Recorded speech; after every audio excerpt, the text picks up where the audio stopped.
ഹരിശ്രീ ഗണപതയേ നമഃ. അവിഘ്നമസ്തു. കൂജന്തം രാമ രാമേതി മധുരം മധുരാക്ഷരം ആരുഹ്യ കവിതാശാഖാം വന്ദേ വാൽമീകി കോകിലം. ആപദാമപഹർത്താരം ദാതാരം സർവസംപദാം ലോകാഭിരാമം ശ്രീരാമം ഭൂയോ ഭൂയോ നമാമ്യഹം. പ്രിയ കുടുംബാംഗങ്ങളെ, നമ്മുടെ രാമായണ യാത്രയിൽ കഴിഞ്ഞ ഭാഗത്തിൻ്റെ തുടർച്ചയാണ് ഇന്ന് നമ്മളിവിടെ ആരംഭിക്കുന്നത്. അപ്പോൾ നമുക്ക് ആദ്യം തന്നെ ആ രാമായണ യാത്രയുടെ ആ പാരായണ ഭാഗത്ത് ഭാർഗവ ഗർവശമനം എന്ന ഭാഗമാണ് ഇന്ന്. നമുക്കറിയാം, കഴിഞ്ഞ ഭാഗത്ത് നമ്മൾ മാണ്ഡവിയും അതുപോലെ തന്നെ ശ്രുതകീർത്തിയും ഇവരൊക്കെ ഭരതനെയും അതുപോലെ ലക്ഷ്മണനെയും ശത്രുഘ്നെയും ശ്രീരാമനെയൊക്കെ വിവാഹം കഴിച്ച തുടർന്നുള്ള അവരുടെ യാത്ര പുറപ്പെടുന്ന ആ ഭാഗത്തേക്കാണ് നമ്മളുള്ളത്. കല്യാണം കഴിച്ചിട്ട് ജനകപുരിയിൽ നിന്നും എവിടേക്ക് പോകുന്നു? ദശരഥൻ്റെ കൊട്ടാരത്തിലേക്ക്, അല്ലെങ്കിൽ ഭർത്താവിൻ്റെ ഗൃഹത്തിലേക്ക് ഭാര്യമാർ പോകുന്ന ആ ഇതിലേക്കാണ് ഉള്ളത്. നോക്കാം ഏതായാലും. അന്നേരം വസിഷ്ഠനെ വന്നിച്ചു ദശരഥൻ, ദുർനിമിത്തങ്ങളുടെ കാരണം ചൊല്ലുകെന്നാൽ മന്നവാ കുറഞ്ഞൊരു വീതിയുമുണ്ടാകുമിപ്പോൾ, പിന്നീടമഭയവുമുണ്ടാമെന്നറിഞ്ഞാലും ഏതുമേ പേടിക്കേണ്ട, നല്ലതേ വന്നുകൂടും, ഖേദവുമുണ്ടാകേണ്ട, കീർത്തിയും വർദ്ധിച്ചിടും. ഇത്തരം വിധിസുതനരുളി ചെയ്യും നേരം പദ്ധതി മധ്യേ കാണായി വന്നു ഭാർഗവനെയും നീലനിരധനിവൻ നിർമ്മലവർണ്ണത്തോടും നീലലോഹിത ശിഷ്യൻ ഭടവാനലസമൻ. ക്രുദ്ധനായി പരശുഭാണാസനങ്ങളും പൂണ്ടു പദ്ധതി മധ്യേ വന്നു നിന്നപ്പോൾ ദശരഥൻ ബദ്ധ്വസാദ്വസം വീണു നമസ്കാരവും ചെയ്താൻ. ബുദ്ധിയും കേട്ടു നിന്നു മറ്റുള്ള ജനങ്ങളും ആർത്തനായി പങ്ക്തിരഥൻ ഭാർഗവരാമൻ തന്നെ പേർത്തു വന്നിച്ചു ഭക്ത്യാ കീർത്തിച്ചാൻ പലതരം. കാർത്യവീരാരേ പരിത്രാഹി മാം തപോനിധേ, മാർത്താണ്ഡകുലം പരിത്രാഹി കാരുണ്യാംബുദേ,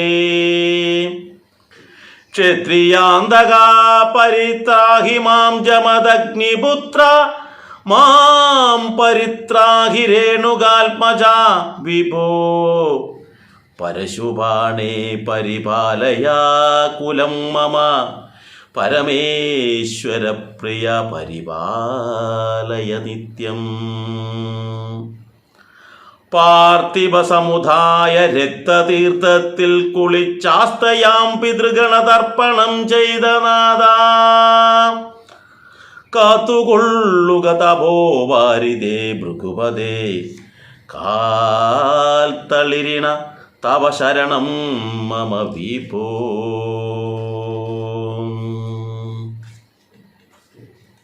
ഇവിടെ ജനകപുരിയിൽ നിന്നും അയോധ്യയിലേക്ക് പോകുന്ന അവസരത്തിൽ ദശരഥന് പെട്ടെന്ന് കാണാൻ കഴിഞ്ഞത് കുറേ ദുർനിമിത്തങ്ങളാണ്. ഈ ദുർനിമിത്തങ്ങൾ കണ്ടപ്പോൾ അദ്ദേഹം തൻ്റെ ഗുരുവായിട്ടുള്ള വസിഷ്ഠനോട് ചോദിക്കുകയാണ്, എന്തോ ഒരു ദുർനിമിത്തം കാണുന്നല്ലോ, ഒരു ശകുനമൊന്നും ശരിയില്ല, എന്തുകൊണ്ടാണ് ഇങ്ങനെ കാണുന്നത്? എന്ന് ചോദിച്ചപ്പോൾ ത്രികാലജ്ഞാനിയായിട്ടുള്ള വസിഷ്ഠൻ, ഗുരുവായിട്ടുള്ള വസിഷ്ഠൻ പറയുകയാണ്, ചെറിയൊരു ദുർനിമിത്തം ഇപ്പോഴുണ്ടാകും, ചെറിയൊരു പ്രശ്നം നമുക്കുണ്ട് വഴിയിലെ. പക്ഷെ അത് കാര്യഗൗരവത്തിലെടുക്കൊന്നും വേണ്ട, കാരണം അത് ഗുണത്തിനായിട്ട് പരിഗണിക്കും. കാരണം നമ്മളെപ്പോഴും ചിന്തിക്കേണ്ടത് അതാണ്. നമുക്ക് എന്തെങ്കിലും ഒരു പ്രശ്നം വരുമ്പോൾ നമ്മൾ പേടിച്ച് നിൽക്കേണ്ട ആവശ്യമില്ല. ഇവിടെ ഗുരുവായ വസിഷ്ഠൻ പറയുന്ന ഒരു വാക്കിന് വളരെയേറെ പ്രാധാന്യമുണ്ട്. നമുക്കെന്തെങ്കിലും ദുരിതങ്ങളോ കഷ്ടപ്പാടുകളോ വരുമ്പോൾ തന്നെ ഇവിടെ നിന്ന് നിലവിളിച്ച് അയ്യോ എനിക്ക് താങ്ങാൻ കഴിയില്ല എന്ന് വിചാരിക്കേണ്ട, കാരണം അത് തൽക്കാലത്തേക്ക് മാത്രമായിരിക്കും. അതിനുശേഷം അതിൽ കൂടുതൽ ഗുണകരമായ തലയിലെത്തും എന്ന് നമ്മളെപ്പോഴും ഒരു ശുഭാപ്തി വിശ്വാസം നമുക്ക് വേണം. അതില്ല എങ്കിലാണ് നമുക്ക് എപ്പോഴും പരാജയം സംഭവിക്കുന്നത്. അപ്പോൾ ഇവിടെ ഈ ദുർനിമിത്തങ്ങളൊക്കെ കണ്ടപ്പോൾ വസിഷ്ഠൻ തൻ്റെ ശിഷ്യനായിട്ടുള്ള രാജർഷിയായിട്ടുള്ള ദശരഥനോട് പറയുകയാണ്, ദുർനിമിത്തം ഉണ്ടാകും, നീ കരുതിയിരിക്കണം. നമ്മളും അതേപോലെ തന്നെ ചിന്തിക്കണം. നമ്മളെല്ലാം ഓരോ യാത്ര പോകുന്നുണ്ടാവാം, അല്ലെങ്കിൽ എന്തെങ്കിലും പ്രവർത്തനം ചെയ്യുന്നുണ്ടാവാം, പല കർമ്മ മണ്ഡലത്തിൽ വിളങ്ങി നിൽക്കുന്ന ആൾക്കാരായിരിക്കാം. പക്ഷേ നമ്മൾ ചിന്തിക്കേണ്ടത് വെച്ചാൽ നമുക്ക് എപ്പോഴും ഏതവസരത്തിലും നമുക്ക് മുന്നിൽ എന്തുണ്ടാകും, ഒരു ദുർനിമിത്തങ്ങൾ അല്ലെങ്കിൽ എന്തെങ്കിലും തരത്തിലുള്ള ദോഷഫലം നമുക്ക് ഏത് നിമിഷവും ഉണ്ടാകും എന്നുള്ള പ്രതീക്ഷ നമുക്ക് എപ്പോഴും വേണം. ഓരോ ചുവടും അപ്പോഴെന്തായിരിക്കും, ശ്രദ്ധാപൂർവമായിരിക്കും വെക്കുക എപ്പോഴും. ഇവിടെ പറയുകയാണ്, നിനക്ക് ദുർനിമിത്തം ഉണ്ടാകും, നീ പേടിക്കണ്ട, നീ ശ്രദ്ധിച്ച് മുന്നോട്ട് പോയിക്കോളൂ. എന്നാൽ എന്തായിരിക്കും സ്ഥിതി, അത് നമ്മൾക്ക് എന്നേരം ആ ഒരു പ്രശ്നം ഉണ്ടായാലും പിന്നീട് അത് ഗുണകരമായി തീരും എന്ന് പറയുന്നു. അപ്പോഴങ്ങനെ പറഞ്ഞ് ഇവർ സർവ്വസന്നാഹത്തോട് കൂടിയിട്ട് 4 പുത്രന്മാരും ദശരഥനും ഗുരുവും അവരുടെ ഭാര്യമാരും എല്ലാം കൂടി സന്നാഹത്തോടു കൂടി സൈന്യത്തോടു കൂടി മുന്നോട്ട് പോകുമ്പോഴാണ് ക്ഷത്രിയ കുലാന്തകനായിട്ടുള്ള ആരെ കാണുന്നു, പരശുരാമനെ മുന്നിൽ കാണുന്നു. പോരെ പൂരം എന്താ, പരശുരാമൻ എന്ന് പറഞ്ഞാൽ ക്ഷത്രിയന്മാരെ എവിടെ കണ്ടാലും അവിടെ ഓടിച്ചിട്ട് കൊല്ലുന്ന ആളാണ്. അപ്പോൾ അങ്ങനെയുള്ള ആ പരശുരാമനാണ് മുന്നിൽ. കാരണം ശ്രേഷ്ഠന്മാരായ രാജാക്കന്മാരെ ഒന്നും കൊന്നിട്ടുണ്ടായിരുന്നില്ല. അതിൽ ഒഴിഞ്ഞു പോയതാണ് ജനകനും അതുപോലെ തന്നെ ദശരഥനൊക്കെ. ശ്രേഷ്ഠന്മാരായിരുന്നു അവർ, ഭൂമിക്ക് നന്മ വരുത്തുന്നവരായിരുന്നു. അവരെ നിലനിർത്തിക്കൊണ്ട് ദുഷ്ടന്മാരായ രാജാക്കന്മാരെയാണ് കൊന്നുകളഞ്ഞത്. നമ്മളൊക്കെ ചിന്തിക്കും, ഈ പരശുരാമൻ 21 വട്ടം ഭൂമിയെ പ്രദർശനം വെച്ച് രാജാക്കന്മാരെല്ലാം കൊന്നുകളഞ്ഞു എന്നല്ലേ പറഞ്ഞ്, പിന്നെ എങ്ങനെയാണ് ദശരഥനും ജനകനും ഒക്കെ ബാക്കിയായത് നമ്മൾ ചിന്തിക്കും. അപ്പോൾ നമ്മൾ ചിന്തിക്കേണ്ട ഒരു കാര്യം എന്താണെന്ന് വെച്ചാൽ, ഭൂമിക്ക് ദോഷം ചെയ്യുന്ന ദുഷ്ടന്മാരായ രാജാക്കന്മാരെയാണ് മുഴുവൻ കൊന്നുകളഞ്ഞത്, അല്ലാതെ നന്മ ചെയ്യുന്ന ഒരാളെയും കൊന്നിട്ടില്ല പരശുരാമൻ. അതെപ്പോഴും നമ്മൾ ഓർക്കണം. അപ്പോൾ അത് കൃത്യമായിട്ട് ഭഗവാന്റെ അരുളിപ്പാടുമുണ്ട്, വിഷ്ണു ഭഗവാൻ പറഞ്ഞിട്ടുണ്ട്. കാരണം നന്മയുള്ള ആൾക്കാർ ഇവിടെ നിലനിൽക്കണം എന്നുള്ളത് ഭഗവാന്റെ അംശാവതാരത്തിൽ പെട്ടതാണല്ലോ ഈ പരശുരാമനും. അപ്പോൾ ഈ പരശുരാമനെ കണ്ടപ്പോൾ ഒരു അങ്കലാപ്പ്, ഭഗവാനെ ഈ കാരനാണല്ലോ മുന്നിൽ കണ്ടത് എന്നുള്ളൊരു ചിന്ത എല്ലാവർക്കും ഉണ്ടാവും. ദശരഥനും ഒന്ന് പറയുന്നു. അപ്പോൾ ഇവിടെ സ്വതവേ ഒരു ആൾക്കാർ കാര്യം പറയാറുണ്ട്. കാരണം ശത്രുവായാലും ഇനി നമ്മൾക്കെതിരെ തല്ലാൻ വേണ്ടി ഒരാൾ വന്നു കഴിഞ്ഞാലും ഏതൊക്കെ തരത്തിൽ ദ്രോഹിക്കാൻ വേണ്ടി വന്നാലും അവരോട് നമ്മൾ ചിരിച്ചും കൊണ്ട് അവരെ നമ്മുടെ സൗഹൃദ വലയത്തിലാക്കണം എന്നാണ് ഒരു തത്വം. എത്ര വലിയ ദോഷം ചെയ്യുന്ന ആളായാലും നമ്മൾ അവരെ ചിരിച്ചും കൊണ്ട് നല്ല വിധത്തിൽ അവരോട് സംസാരിച്ചിട്ട് അവരെ നമ്മുടെ സൗഹൃദ വലയത്തിലാക്കുകയാണെങ്കിൽ അവരിൽ നിന്ന് നമുക്ക് ദോഷമുണ്ടാകില്ല എന്നൊരു വിശ്വാസമുണ്ട്. അങ്ങനെ ഈ പറയുന്ന ദശരഥൻ എന്ത് ചെയ്തെന്നറിയോ, ഈ സൗഹൃദ വലയത്തിലേക്ക് കൊണ്ടുവരുന്നതിൻ്റെ ഭാഗമായിട്ട് ഈ പറയുന്ന പരശുരാമനെ അങ്ങനെ സ്തുതിക്കാൻ തുടങ്ങി. നമ്മുടെ ആധ്യാത്മികം കുടുംബം എന്ന് പറയുന്ന മറ്റൊരു യൂട്യൂബ് ചാനലുണ്ട്.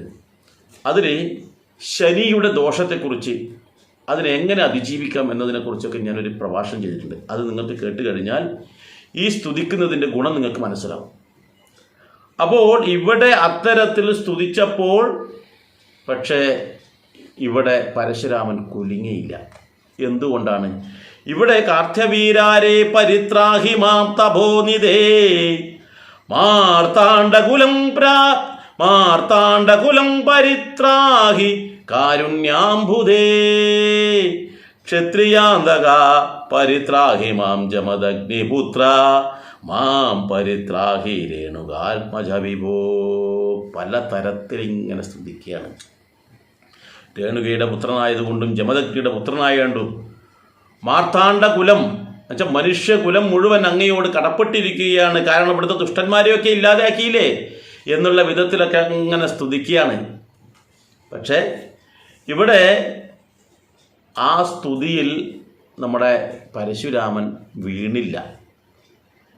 അപ്പോൾ ഇത്തരത്തിൽ നിരവധി സ്തുതികൾ അങ്ങനെ നടത്തി. ഇതിൽ പറയുന്നതറിയോ? പാർത്ഥിവ സമുദായ രക്തതീർത്ഥത്തിൽ കുളിച്ചാസ്തയാം പിതൃഗണതർപ്പണം ചെയ്ത നാഥ എന്നും കൂടി പറയുന്നത്. കാരണം അത്ര എന്താണ് ശൂരപരാക്രമിയായിരുന്നു പരശുരാമൻ. ഈ തൻ്റെ എതിരാളികളായിട്ടുള്ള ദുഷ്ടന്മാരായ രാജാക്കന്മാരെയൊക്കെ കൊന്നിട്ട് ആ രക്തം മുഴുവൻ തന്നെ 5 കുളത്തിലായിട്ട് നിറച്ചിട്ടുണ്ടായിരുന്നു. ആ കുളത്തിലാണ് ഇയാൾ തർപ്പണം ചെയ്തതെന്ന് പറഞ്ഞു. തൻ്റെ അച്ഛനെ കൊന്നിട്ടിൻ്റെ ഇതുണ്ടല്ലോ, ജമദഗ്നിയെ കൊന്നതിൻ്റെ ഇതുണ്ടല്ലോ, അതും തൻ്റെ പാപഫലങ്ങളെല്ലാം കഴുകിക്കളയാൻ വേണ്ടിയിട്ട് അദ്ദേഹം അതിൽ തർപ്പണം ചെയ്തു എന്ന് പറയുന്നുണ്ട്. അത്രയും ഇതിൽ, കാരണം അങ്ങനെ പുകഴ്ത്തിയാണ് ഇത്രയും ചെയ്തിട്ട് നിങ്ങൾ വളരെ സ്തുത്യാർഹമായ പ്രവർത്തനമാണ് ചെയ്തതെന്നൊക്കെ പറഞ്ഞ് ഇതാക്കി. പക്ഷേ അദ്ദേഹം കുലുങ്ങിയില്ല. കാരണം എന്താണെന്ന് വെച്ചാൽ,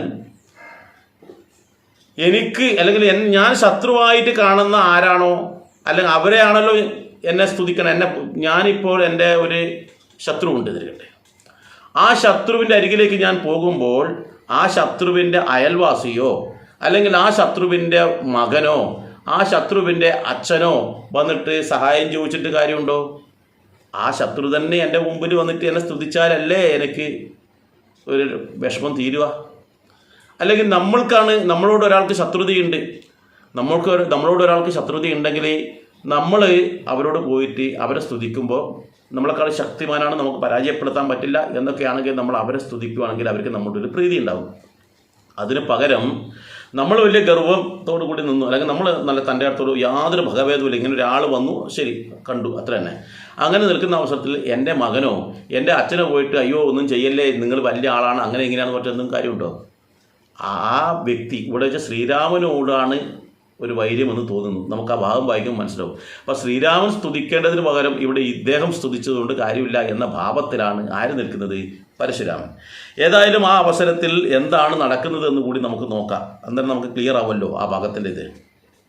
ഇത്തരം ദശരഥൻ ചൊന്നധാതരിയാതെ ബദ്ധരോഷേണ വഗ്നിജാല പൊങ്ങിടും വണ്ണം വക്രവും മധ്യാനർക്കമണ്ഡലം പോലെ ദീപ്ത്യ സത്വരം ശ്രീരാമനോടരുളി ചെയ്തിടിനാൻ.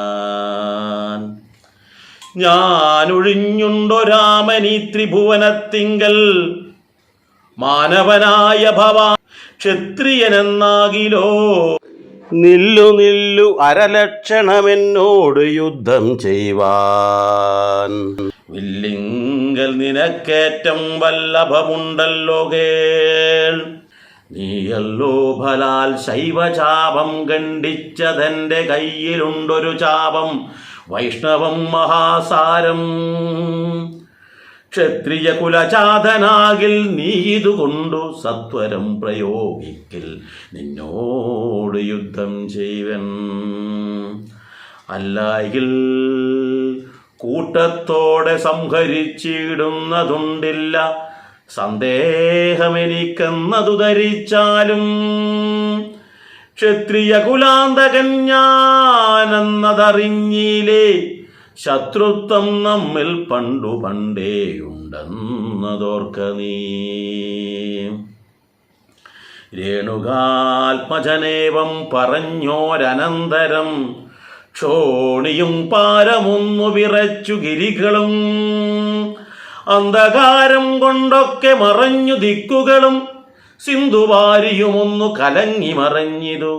എന്തൊന്നു വരുന്നതെന്നോർത്തു ദേവാദികളും ചിന്ത പൂണ്ടുഴന്നിതു താപസവരന്മാരും. പങ്ക്തിസന്തനൻ ഭീതി കൊണ്ടു വേപതു പൂണ്ടു സന്താപമുണ്ടായി വന്നു വിരിഞ്ചതനയനും. മുഗ്ധഭാവവും പൂണ്ടു രാമനാം കുമാരനും ക്രുദ്ധനാം പരശുരാമൻ തന്നോടരുൾ ചെയ്തു.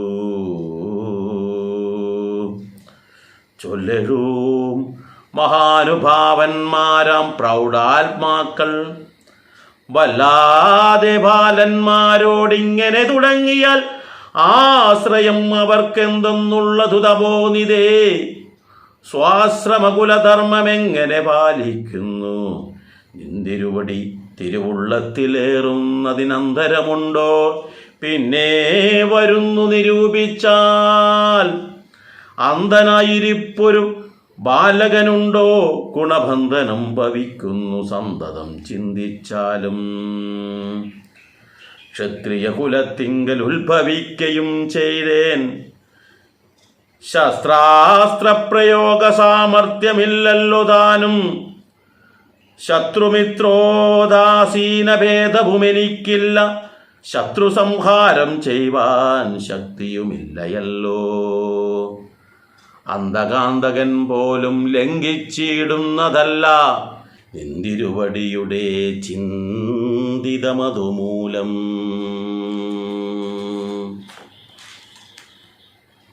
വില്ലിങ്ങു തന്നാലും ഞാനാകിലോ കുലച്ചിടാം.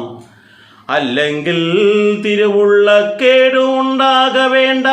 സുന്ദരൻ സുകുമാരൻ ഇന്ദിരാപതിരാമൻ കന്ദർപ്പ കളേവരൻ കഞ്ചലോചനൻ പരൻ ചന്ദ്രചൂടാരവിന്ദ മന്ദിര മഹേന്ദ്രാദി വൃന്ദാരകേന്ദ്ര മുനി വൃന്ദവന്ദിതൻ ദേവൻ മന്ദഹാസവും പൂണ്ടു ബന്ധിച്ചു മന്ദേതരം നന്ദിച്ചു ദശരഥ നന്ദനൻ വില്ലുവാങ്ങി.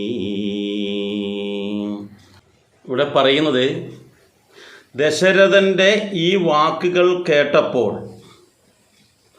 ക്രോധം കൊണ്ട് ജ്വലിക്കുകയാണ് പരശുരാമൻ ചെയ്തത്. ദശരഥൻ നല്ല വിധത്തിലാണ് കാര്യങ്ങളൊക്കെ പറഞ്ഞത്. കാര്യങ്ങൾ വെച്ചാൽ വളരെ ഭംഗിയായിട്ട് സ്തുതിച്ചു. പക്ഷേ ഈ അവസരത്തിൽ പരശുരാമൻ ക്രോധം കൊണ്ട് ജ്വലിക്കുകയാണ് ചെയ്തത്.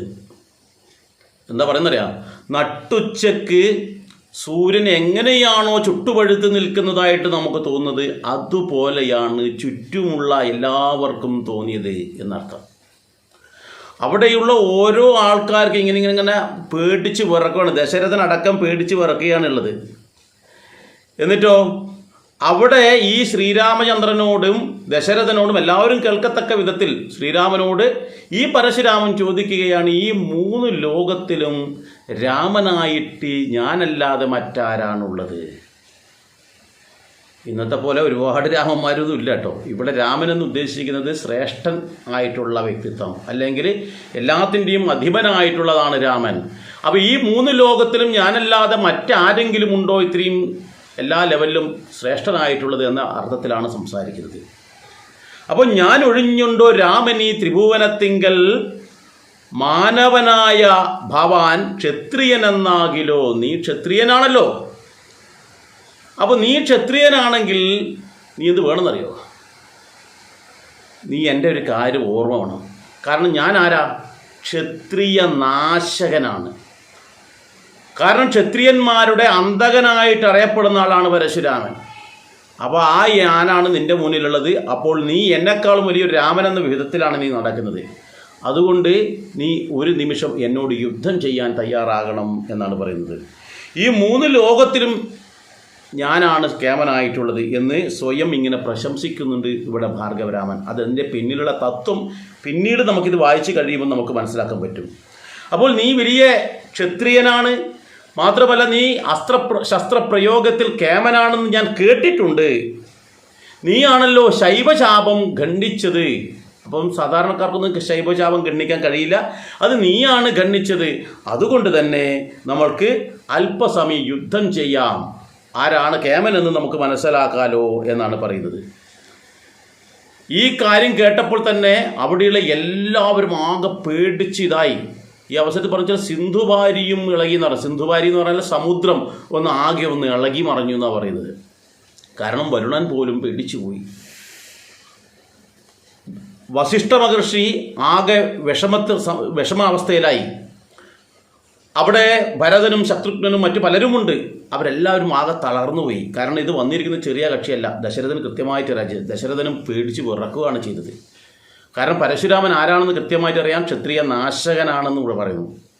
അപ്പോൾ ഈ അവസരത്തിൽ പറയുകയാണ്, എൻ്റെ കയ്യിൽ ഒരു ശാപമുണ്ട്. നീ ശൈവശാപം പൊട്ടിച്ചിട്ടുണ്ടല്ലോ, എൻ്റെ കയ്യിൽ ഒരു ശാപമുണ്ട്, വൈഷ്ണവശാപം എന്നാണ് പറയുന്നത്. ഈ ശാപത്തെക്കുറിച്ച് ഞാൻ മുന്നേ പറഞ്ഞിട്ടുണ്ട്. കാരണം എന്താ, ഈ വൈഷ്ണവശാപവും ഈ ശൈവശാപവും വിശ്വാമിത്രൻ ഉണ്ടാക്കിയിട്ട് കൊടുത്തതാണ്, വിഷ്ണുവിനും ശിവനും കൊടുത്തതാണ്.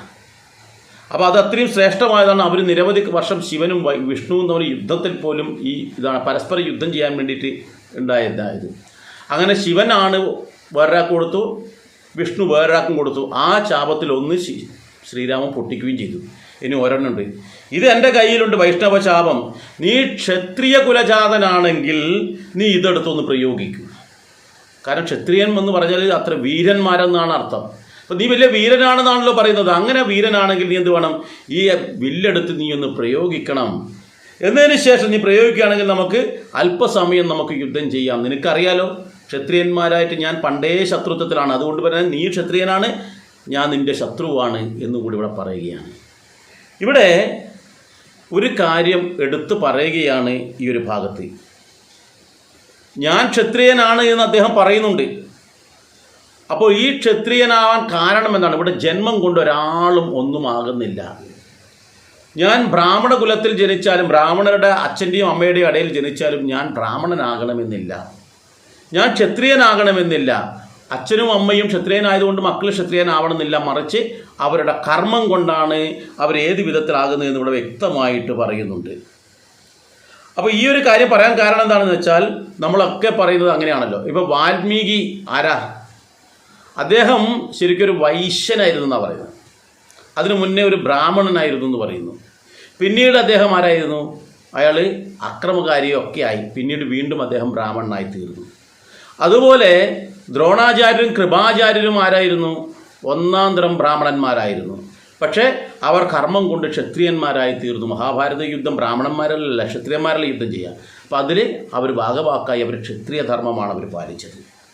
അതേപോലെ തന്നെ ഇവിടെ പരശുരാമൻ ജന്മം കൊണ്ട് ജമദഗ്നിയുടെയും രേണുകയുടെയും പുത്രനായിട്ട് എല്ലാവിധ വേദമന്ത്രങ്ങളും ബ്രഹ്മത്വവും കാര്യങ്ങളെല്ലാം പഠിച്ചു വന്നവൻ, പക്ഷേ ക്ഷത്രിയനായിട്ടാണ് ജന്മം അല്ലെങ്കിൽ കർമ്മം ഉണ്ടായത്. എന്നാൽ ഇതിൽ മൂന്നിലൊന്നും വ്യത്യസ്തമായിട്ടാണ് വിശ്വാമിത്രൻ്റെ കഥ. വിശ്വാമിത്രൻ എന്താണ്? ഈ പറയുന്ന ക്ഷത്രിയനായിട്ട് ജനിച്ചിട്ട് ബ്രാഹ്മണനായിട്ടാണ് പിന്നീടുള്ള കാലം കഴിച്ചു കൂട്ടിയത്. അപ്പോൾ കർമ്മം കൊണ്ടാണ് ഒരാൾ ക്ഷത്രിയനാവുന്നത് അല്ലെങ്കിൽ ബ്രാഹ്മണനൊക്കെ ആകുന്നത്. നിങ്ങൾക്കും നിങ്ങളുടേതായ കർമ്മം കൊണ്ട് നിങ്ങൾ ഏത് മേഖലയിലാണോ തിളങ്ങുന്നത് ആ മേഖലയിലാണ് നിങ്ങളുള്ളത്. അതാണ് നമ്മളിവിടെ ചിന്തിക്കേണ്ടത്. ഏതായാലും ഈ പറയുന്ന വാക്കുകൾ കേട്ടപ്പോൾ ക്രുദ്ധമായിട്ടുള്ള രോഷം കൊണ്ട് ജലിക്കുന്ന ആ പരശുരാമൻ്റെ വാണികൾ കേട്ടപ്പോൾ വളരെ മന്ദഹാസത്തോടുകൂടി പതിഞ്ഞ ശബ്ദത്തിൽ ശ്രീരാമൻ തിരിച്ച് പറയുന്ന പരശുരാമനോട് പറയുന്നത് എന്താണെന്ന് വെച്ചാൽ, അങ്ങ് വലിയ ആളാണ്. അത് ശരിക്കും പറഞ്ഞാൽ ഒരു സ്തുതി തന്നെയാണ് അവിടെ ചെയ്യുന്നത്. വളരെ ശാന്തഭാവത്തിലാണ് പറയുന്നത്. അങ്ങയെപ്പോലെ പ്രശസ്തന്മാരായിട്ടുള്ള ആൾക്കാർ, മഹാനുഭാവന്മാരായ ആൾക്കാർ എന്നെപ്പോലെയുള്ള കുട്ടികളോട് ഇങ്ങനെ തുടങ്ങിയാൽ അവർക്ക് പിന്നെ ആരാണ് ആശ്രയമായിട്ടുള്ളത്? അവർക്ക് പിന്നെ എന്താണ് ഗതി? ഇവിടെ കുട്ടി എന്ന് ഉദ്ദേശിക്കുന്നതും മഹാൻ എന്ന് ഉദ്ദേശിക്കുന്നതും രണ്ടും ഒരേ അർത്ഥമാണ് എടുക്കേണ്ടത്. നമ്മളിവിടെ സാധാരണ കുട്ടികൾ പിച്ച വെച്ച് നടക്കുന്ന ആ കുട്ടിയല്ല ഇവിടെ ഉദ്ദേശിക്കുന്നത്. കാരണം ഈ പറയുന്ന പരശുരാമൻ്റെ മഹത്വത്തിൻ്റെ അടുത്ത് വെച്ച് നോക്കുമ്പോൾ ഞാൻ വെറും കുട്ടിയാണ്, അറിവില്ലാത്ത ആളാണ്, കഴിവില്ലാത്തവരാണ്, ആരോഗ്യമില്ലാത്തവനാണ്. കാരണം വലിയ ശക്തിമാൻ്റെ മുന്നിൽ ശക്തി കുറഞ്ഞവൻ ബാലകനാണ്, അറിവുള്ളവൻ്റെ മുന്നിൽ അറിവില്ലാത്തവൻ ബാലകനാണ്. അപ്പോൾ അത്തരത്തിലാണ് ഇവിടെ ശ്രീരാമചന്ദ്രൻ പറയുന്നത്, അങ്ങയെപ്പോലെയുള്ള മഹാനുഭാവന്മാർ എന്നെപ്പോലെയുള്ള ബാലകന്മാരോട്, കാരണം കഴിവ് കുറഞ്ഞ സാധാരണക്കാരായ ഒരുവൻ എന്നുള്ളതാണ് അവിടെയുള്ളത്, എളിമ. ആ എളിമയാണ് അവിടെ കാണുന്നത്. ഈ ബാലകന്മാരോട് ഇങ്ങനെ തുടങ്ങിക്കഴിഞ്ഞാൽ പിന്നെ അവർക്ക് എന്താണ് ഒരു ആശ്രയം ഉള്ളത് എന്നാണ് ചോദിക്കുന്നത്. അപ്പോൾ അങ്ങനെ ചെയ്തു കഴിഞ്ഞാൽ, കാരണം അവരുടെ ആശ്രമധർമ്മം എന്ന് വെച്ചാൽ ഇപ്പോഴുള്ള ഒരു ക്ഷത്രിയൻ്റെ ഒരു ധർമ്മം എന്താണ്? ക്ഷത്രിയൻ്റെ ഈ ആശ്രമധർമ്മം എന്ന് പറഞ്ഞാൽ 4 ആശ്രമങ്ങളാണ് ഉള്ളത്. ആ ആശ്രമധർമ്മത്തിൽ ഒന്ന് ബ്രാഹ്മണൻ, ക്ഷത്രിയൻ, വൈശ്യൻ, ശൂദ്രൻ. അപ്പോൾ ഇവിടെ ഈ പറയുന്ന ക്ഷത്രിയ ധർമ്മത്തിൽ വിരാജിക്കുന്നതാണ് ആര്? വിശ്വാമിത്രൻ. അദ്ദേഹത്തിന് ബ്രാഹ്മണൻ്റെ ധർമ്മവും അറിയാം, ക്ഷത്രിയൻ്റെ ധർമ്മവും അറിയാം. പക്ഷേ ഇപ്പോൾ ക്ഷത്രിയ ധർമ്മത്തിലാണ് അയാൾ പോകുന്നത്. അപ്പോൾ അങ്ങനെയുള്ള ഈ പരശുരാമൻ,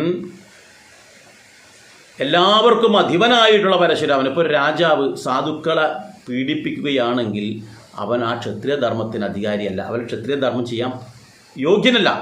സാധുക്കളെ സംരക്ഷിക്കുകയും ദുഷ്ടന്മാരെ ഇല്ലാതാക്കുകയാണ് വേണ്ടത്. ഇവിടെ നമുക്ക് കാണാൻ കഴിയും, ഈ പരശുരാമൻ നിരവധി രാജാക്കന്മാരെ കൊന്നിട്ടുണ്ടെന്ന് ഞാൻ പറഞ്ഞു. 21 വട്ടം ഭൂമിയെ പ്രദക്ഷിണം വെച്ച് കൊന്നു. അതിലൊന്നും പാവപ്പെട്ട സാധാരണക്കാരായിട്ടുള്ള നന്മ ചെയ്യുന്ന, ഭൂമിക്ക് നന്മ ചെയ്യുന്ന ഒരു രാജാവിനെയും കൊന്നിട്ടില്ല. കൊന്നത് മുഴുവൻ തന്നെ അസുരന്മാരായിട്ടുള്ള, അല്ലെങ്കിൽ ദുഷ്ടന്മാരായിട്ടുള്ള, ക്രൂരന്മാരായിട്ടുള്ള, ലോകത്തിനും സമൂഹത്തിനും നാശം വരുത്തുന്ന, വൃത്തികേട് കാണിക്കുന്ന രാജാക്കന്മാരെയാണ് ഉന്മൂലനം ചെയ്തത്, 21 വട്ടം ചെയ്തിട്ട്. അപ്പോൾ അതുകൊണ്ടാണല്ലോ ഞാൻ നേരത്തെ പറഞ്ഞു, ഈ പറയുന്ന നമ്മുടെ രാജർഷിയായ ദശരഥനും ജനകനുമൊക്കെ മാറ്റം വന്നത്, ആളെ ബാക്കി വന്നതെന്നുകൊണ്ടാണ് അവർ ശ്രേഷ്ഠന്മാരായതുകൊണ്ടാണ്. അപ്പോൾ ഇപ്പോൾ ചെയ്യുന്നത് ഒരു കഴിവുമില്ലാത്ത സാധാരണ, അസ്ത്രവിദ്യയിലും അസ്ത്രത്തിലും ശസ്ത്രത്തിലും ഒന്നും അറിയാത്ത, അങ്ങയുടെ 100-ൽ 1% പോലും അറിയാത്ത എൻ്റെ അടുത്ത്, കാരണം ഞാൻ ബാലകനാണ്, കഴിവിൻ്റെ കാര്യത്തിൽ ഞാൻ അങ്ങയേക്കാളും വളരെ താഴെയാണ്. അപ്പം അങ്ങനെയുള്ള എൻ്റെ അടുത്ത് അങ്ങ് ഇങ്ങനെ പെരുമാറിക്കഴിഞ്ഞാൽ ആശ്രമധർമ്മവും കുലധർമ്മവും എങ്ങനെ പാലിക്കാനാവും? കാരണം ആശ്രമധർമ്മപ്രകാരം ക്ഷത്രിയ ധർമ്മം പാലിക്കുന്ന ആൾക്കാർ സാധാരണക്കാരോട് നല്ല രീതിയിൽ പെരുമാറാവും, മോശമായിട്ടൊന്നും പെരുമാറാൻ പാടില്ല. ഇവിടെ ഒരു കുട്ടി, കാരണം കഴിവില്ലാത്ത കാരണം ബലവാനോട്, ശത്രുവിനോടാണ് യുദ്ധം ചെയ്യുന്നത്. ഇവിടെ ശത്രുവല്ല, ബലവാനല്ല, ഞാൻ ഒന്നുമല്ല, സാധാരണക്കാരനാണെന്ന് ശ്രീരാമൻ പറയുമ്പോൾ അങ്ങ് എന്നെ ആക്രമിച്ചു കഴിഞ്ഞാൽ എന്നോട് ഇങ്ങനെ പെരുമാറുമ്പോൾ അത് ആശ്രമധർമ്മത്തിന് നിരക്കുന്നതല്ലോ. അതേപോലെ അങ്ങയുടെ കുലം ആരതാ? ജമദഗ്നിയുടെ കുലമാണ്. അപ്പം ഭൃഗുമഹർഷിയുടെ കുലമാണ്. അപ്പോൾ ആ കുലത്തിൽ നീ ഒരു പ്രത്യേകതയുണ്ട്, ശ്രേഷ്ഠതയുണ്ട്. അവർ സാധുക്കളോട് അത്രയേറെ സ്നേഹത്തോട് പെരുമാറുന്നത്. അപ്പോൾ ആ കുലധർമ്മവും എല്ലാം തന്നെ ഇല്ലാതെയാവും.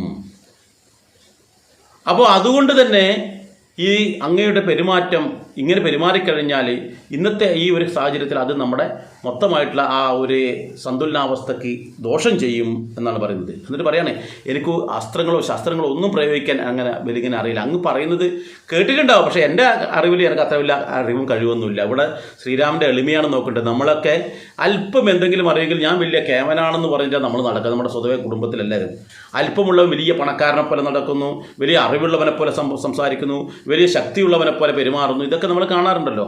പക്ഷേ ഇവിടെ ശ്രീരാമൻ വളരെ താഴ്മയോട് അവിടെയാണ് ഇവിടെ സംസാരിക്കുന്നത്. എന്നിട്ട് പറയുന്നതെന്ന് വെച്ചാൽ, എനിക്ക് ഒരാളോടും ശത്രുതാഭാവമോ മിത്രഭാവമോ ഇല്ല, എല്ലാവരും എനിക്ക് ബന്ധുക്കളാണ്, എല്ലാവരും ശത്രുക്കളോ മിത്രങ്ങളോ ആയിട്ടല്ല, എല്ലാവരും എൻ്റെ കുടുംബാംഗങ്ങളാണ് എന്നാണ് പറയുന്നത്.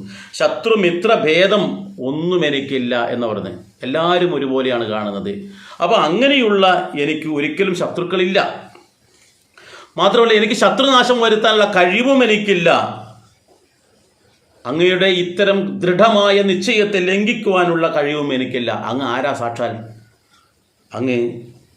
അങ്ങയുടെ കഴിവ് എന്ന് പറഞ്ഞാൽ ലോകപ്രശസ്തമാണ്. അന്തകൻ്റെയും അന്തകനായിട്ടുള്ള, അന്തകൻ എന്ന് പറഞ്ഞാൽ ശിവപുത്രൻ, ആ ശിവപുത്രനായിട്ടുള്ള ഒരു അസുരനാണ് അന്തകാസുരൻ. ആ അന്തകാസുരനെ കൊന്നത് ശിവനാണ്. അപ്പോൾ ആ അന്തകാസുരനായിട്ടുള്ള, അന്തകാന്തകനായിട്ടുള്ള എന്നും, അല്ലെങ്കിൽ മറ്റൊരു തരത്തിൽ അന്തകാന്തകൻ എന്ന് പറയാം. അന്തകൻ എന്ന് പറയുന്ന ഒരു അസുരനുണ്ട്, ആ അസുരനെ കൊന്നത് ശിവനാണ്. മറ്റൊരു അന്തകൻ എന്ന് പറഞ്ഞാൽ യമധർമ്മനാണ്. യമധർമ്മനാണല്ലോ നമ്മുടെ എല്ലാം അന്തകനായിട്ടുള്ളത്. അപ്പോൾ അങ്ങനെയുള്ള ആ യമധർമ്മൻ്റെയും കാലകാലാന്തകൻ എന്ന് പറഞ്ഞാൽ ആ കാലനെയും കൊല്ലുന്നു. മാർക്കാണ്ഡേയൻ്റെ ഒരു കഥയെ നമുക്കറിയാലോ. അപ്പോൾ അങ്ങനെയുള്ള ശിവഭഗവാന് പോലും അങ്ങയോട് യുദ്ധം ചെയ്യാൻ കഴിയില്ല. കാരണം ഇങ്ങനെ പൊക്കുവാണ്, ശരിക്കും പറഞ്ഞാൽ പൊക്കി വെക്കുവാണ് ചെയ്യുന്നത്. അവരെ വളരെ പോലെ സ്തുതിക്കുന്നു എന്നർത്ഥം, സ്തുതിക്കുന്നതിന് തുല്യമാണ്. പിന്നെ അങ്ങയെ ഒരിക്കലും പരാജയപ്പെടുത്താൻ കഴിയില്ല, അങ്ങ് അത്രയും വലിയ കഴിവുള്ള ആളാണെന്നൊക്കെ പറഞ്ഞ ശേഷം പറയാണ്, ഏതായാലും അങ്ങ് പറഞ്ഞ സ്ഥിതിയിൽ ഞാനൊന്ന് ശ്രമിക്കാം, അങ്ങയുടെ ആ വില്ല് ഇങ്ങ് തന്നാലും എന്ന് പറയുകയാണ്. അപ്പോൾ ആ വാക്ക് കേട്ടിട്ട് ഈ വില്ല് വാങ്ങിക്കാൻ വേണ്ടി കൈ നീട്ടുകയാണ് നമ്മുടെ ശ്രീരാമചന്ദ്രൻ ചെയ്യുന്നത്. അവിടെ ശ്രീരാമചന്ദ്രൻ്റെ എളിമയാണ് ഏറ്റവും പ്രധാനമായി കാണേണ്ടത്. ഏതായാലും നമുക്ക് ഇതിൻ്റെ അടുത്ത ഭാഗം നമുക്ക് അടുത്ത ദിവസം നോക്കാം. ഇവിടെ നമ്മൾ ചിന്തിക്കേണ്ടത്, ഇത്തരത്തിൽ എളിമയോടുകൂടി നിന്നാൽ എത്ര വലിയ കാര്യവും സാധ്യമാക്കാൻ പറ്റും ശ്രീരാമചന്ദ്രൻ ചെയ്യും പോലെ. ഇവിടെ എന്തുകൊണ്ടാണ് ഭാർഗവരാമൻ ഇങ്ങനെ പറയാൻ കാരണമെന്ന് നോക്കണം. ഭാർഗവരാമൻ മഹാവിഷ്ണുവിൻ്റെ അവതാരമല്ലേ, എന്നിട്ടും എന്തുകൊണ്ട് ഇങ്ങനെ പെരുമാറി എന്നൊരു സംശയം നമുക്കുണ്ടാവും. ഇതിൻ്റെ രണ്ടിൻ്റെയും ഉത്തരം നമുക്ക് അടുത്ത ഭാഗത്തെ പാഠഭാഗത്ത് നിന്ന് നമുക്കെടുക്കാം.